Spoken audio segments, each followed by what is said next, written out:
Alright, welcome to day 17 of the 90 days to 1 million Naira challenge. We have 74 days left, and probably a lot of you are thinking, Jonathan, are you sure was to be able to make the 1 million Naira? Hold up. The first video we had in this challenge is about your mindset, and it's very, very important if you want to meet your fate. All right, I am 101% certain that we will even make more than $1 million in the next 90 days or in the next 70 days. All right, so your mindset is very, very important when you set on a journey like this. When you set on any journey, be it business, be it life, whichever journey you want to embark on, your mindset is very important, which is what we talked about on our first video, and it's important that you set that right. Okay, I've been talking a lot about different subjects and how you can get things started, and I believe that you are already close. Okay, well, if you've not done all, at least you should be at the point that you're almost catching up with me. All right, because you see, I want us to move at same pace. All right, so I want to give you guys a little update on what I have done. So I've completed my books. Okay, this is the bonus. All right, and I am done with it. All right, I'm done with it. Done. And for the book itself, I am through with it. What's left for me is to create the audio. All right, that's what is left. Okay, and I'm going to be using for those of you who don't know, I'm going to be making use of Audacity.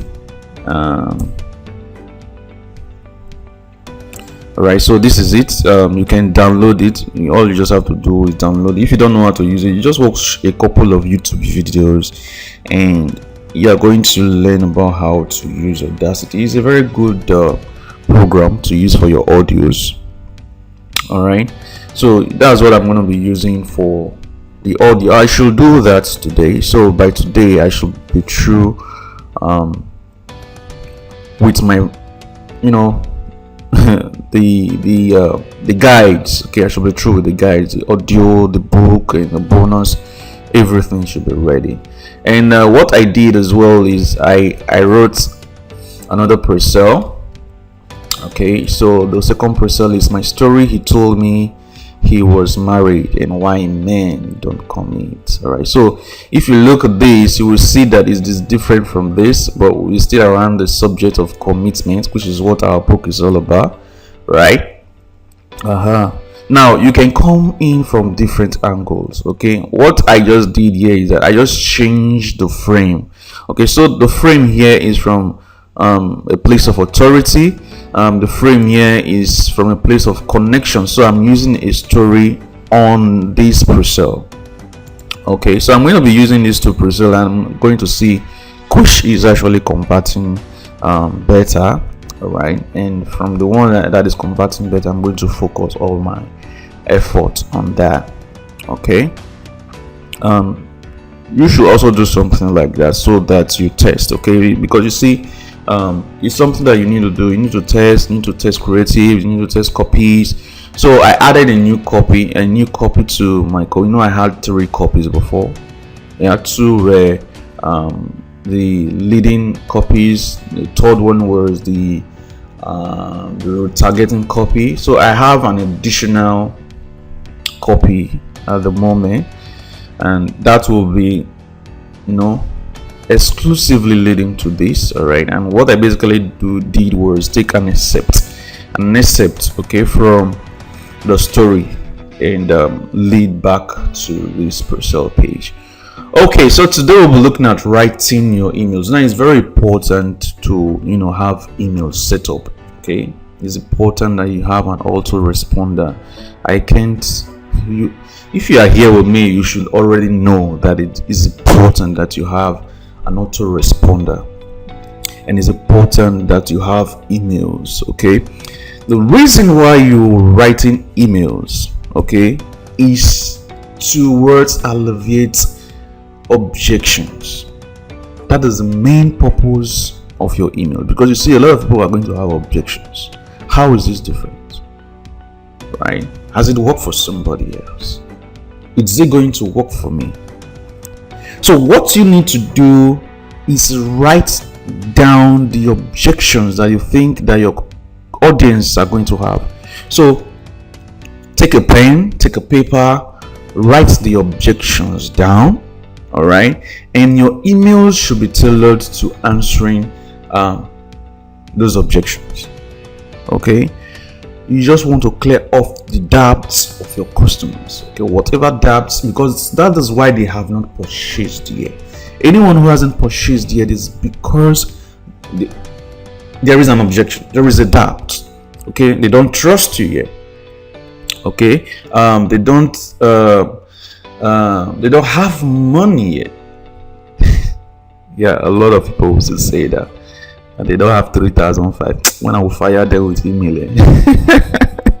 Anyway, my point is, you want to alleviate the objections of your customers. All right, so the structure of your email, headline. You guys have heard so much about headline in this challenge so far. All right, so you want to make sure that you have headlines, and they should be short headlines. Okay, 5-6 words are fine.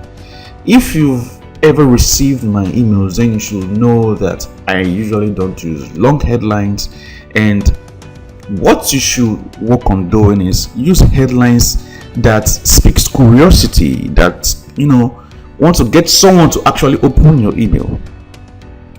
What happened last night? And when you write to a friend, it's different from when you write to your boss.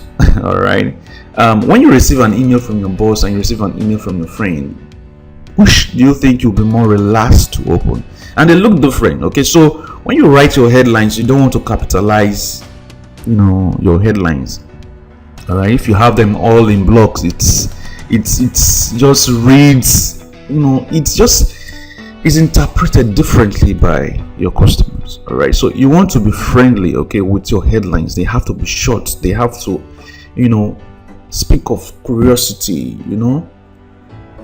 I believe you get what I'm saying. So of course you want to once you have your headlines in place, you want to have introductory text. It's something that introduces your headline. Is a captivating comment statement. All right, something to throw more light into your headline, but it's something that is intriguing, right? Now once that will make your audience want to read more of your email, of your body. So your body, what should your body have? Your body should be an infusion of education and entertainment. If you've been with me long enough, you understand that my emails are always built around stories, and at the end of it, I'm going to tell you the moral lesson of the story. Okay, and then which leads to my call to action. You want to solve this? Get this course. You want to take care of this? Get this guide. You want to take care of this? Get this program. You want to be out of this situation? Get this program. That is your call to action. So you always want to have a call to action. And one thing that you want to have with your emails is they should be open-ended emails. What that means is it should be leading into your next email. All right, so I believe a lot of you here watch movies that are series, right? You see the way a movie ends at a point and you are agitating, you want to know exactly what happened next, right? So a girl just walked into an office to meet the boss with a wrapped package, okay? And as she was about to walk into the office, it ended. You want to know what happened. What's in that package, right? Will something happen to the boss? Okay, those are what we call open-ended loops. So you want to leave open-ended loops on your email, so your customer, is expectant. He or she is impatient. The person just want to know what happens next. All right, so that's what your emails should be doing. Okay, so I'll be putting my emails together, and of course I'm going to show you some of these emails and some of these headlines. So I'm going to be doing that, and once I have all of this ready, then we'll start running our ads. Okay, so today I'm dedicating today to do the audio version of the book. All right, so that's it, guys. If you want to do that as well, I've shown you guys that you can use Audacity for your audio. All right, okay, guys, so that's it. Bye.